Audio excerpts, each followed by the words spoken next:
পানির অবস্থা দেখছস, মনে হইতেছে আমাকে গিল্লা খাইয়া লাবো। হ মিয়া, এই পানির মধ্যে গোসল করলে অবস্থাটা কি হবো বুঝতেছ?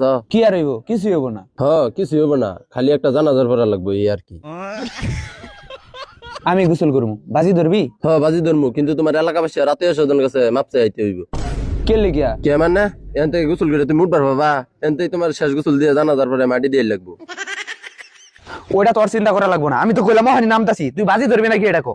বাজি তো ধরছি, প্রতি 200 টাকা করে যাও নামো। ডুব কিন্তু আমি 100 দিমু। 100 না, তুমি 50 টাই দাও। না, আমি 200 ডুব দিমু। আচ্ছা 200 দাও। 200 কিন্তু 40,000 টাকা। আমার টিয়া নিয়ে চিন্তা করা লাগবে না, আগে তোমার টিয়া বেকার, পরে যদি তুমি না দিবার পাও। আমি যদি না দিবার ভাই, এই যে আমার কাছে তো টাকা নাই, এই যে মোবাইল আছে, মোবাইল দিয়ে তোরে যামুগা। আচ্ছা রাজি আমি, ডুব দাও। ঠিক আছে, বাপের জমিন বেচা টাকা ম্যানেজ করো।